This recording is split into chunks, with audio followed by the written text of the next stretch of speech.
another month of movies behind us, it's time to look back and rank all 6 movies I saw in July 2024.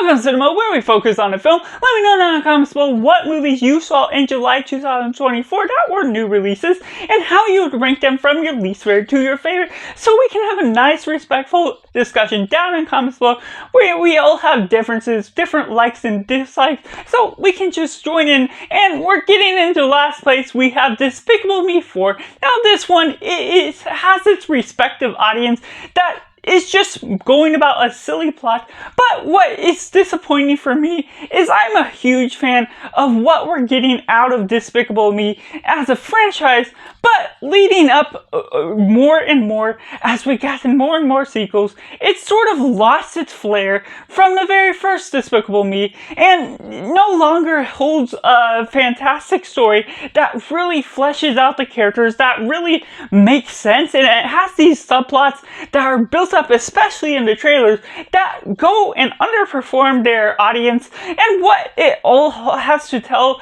with its humor, it's really honing in on trying to just be overly silly, and while that is respective to some degree of what you're getting out of it, it just doesn't personally affect me in the way that it ought to have, with just having some good humor, but not having a good story to back it up, having a villain that is memorable by any means. And so just the way they're introducing these new variables to Despicable Me franchise, having Gru have a baby, but not having them age at all, not having any higher stakes that makes you really feel the tension of the battle that's going on.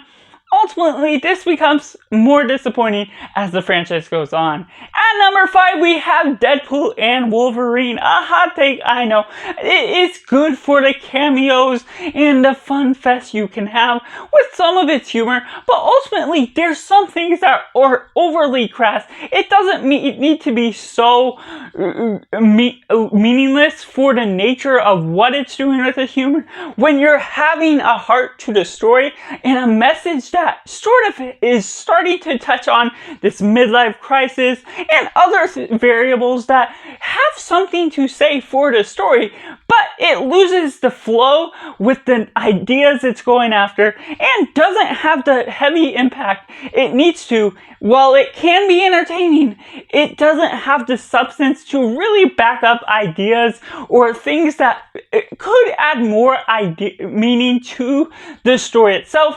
elaborating on certain characters, creating situations that have the tension. And while it certainly has its fan service, it had some great moments that made it worth going back to the theaters again. Ultimately, this is not one that sticks with me quite as well as I might have hoped. And at number 4, we have Sound of Hope, a story of Possum Trot. Now, this is just a great one from Angel Studios. They're just building upon these great faith-based films that aren't specifically preaching about Jesus, and yet this one is another one about foster care system, almost being a reliant sequel to the Sound of Freedom from last year. And what we get out of this one builds on some heavier tension. It's not too dramatic in the roles you're getting, but if you're not into movies following it, it can be heavy-handed with being surreal with one particular situation at the beginning, and then also having these dynamic relationships that build out naturally based on a true story, but still feels like it has this progression where there's this one girl that becomes a foster kid that believes she's a cat by how she was raised poorly and only having to rely on the cat to be around her. And so there's certain ups and downs to the psychological healing that she has to go through. And so what that all entails becomes something that's great for the performances, great for an adaptation to be brought to real life, and just what they have to do putting this film all together. It is heartwarming, it makes you think, and it just delivers well on all the faith-based themes that it needs. And at number 3, we have Longing. Now, this is an interesting psychological thriller from Osgood Perkins, who is the son of Anthony Perkins, and what we get out of that builds upon the psychological thriller tension of all the scenery and cinematography. The setting is poignant and becomes so grand by the crime, mystery, murders that are going on, and that just becomes intriguing. And there's certain things that hold it back, just with revealing the whole look at Nicolas Cage as the hunter, the monster in a sense, but it still becomes that much more psychotic because of how we view Nicolas Cage's role and horror and certain ideas.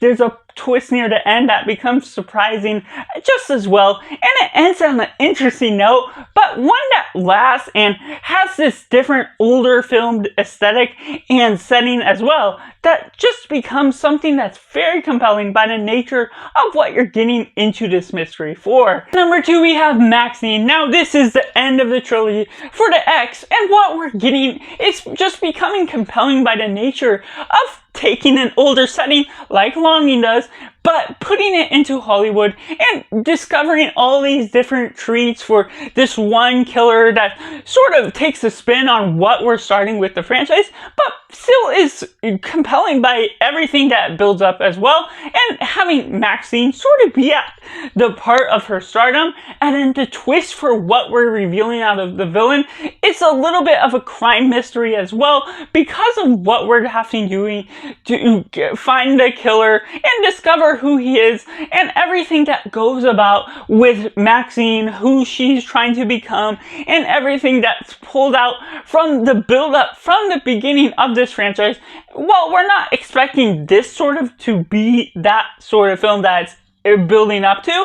It still becomes a great experience for its own means, for what it is establishing as a story. It may not be the most creative, but it's still clever and creative by the cinematography and the flashy sequences that can really entice me by the end of the day. Which leads me into number 1. We have Twisters. Now this is just a fun action-packed film, just great with Gwen Powell and the way they establish these characters, these two teams, and coming off of Twister, which I'm a relative big fan. I liked it more upon rewatch.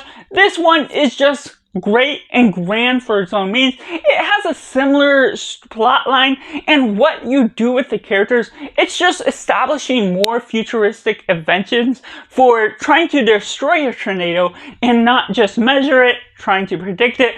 What that all entails, taking this social media presence of a team while also having the villain side of a team over here, but not making them seem dumb or ill-minded for the way they go about things. They're competitive because they want to track and achieve certain accomplishments, but there's little nuances that makes the protagonist team seem less of a good team as a whole. And so what we just established out of these natural characters feels more down to earth and has more sequences that are highly tensioned but still have the great natural disaster thing that makes it a great experience to be had on the big screen. And so that's just all the movies I watched in July 2024. Let me know down in the comments below what you watched and how you would rank your movies you watched in your least favorite to your favorite, so we can have a nice discussion. Make sure to like this video if you enjoy,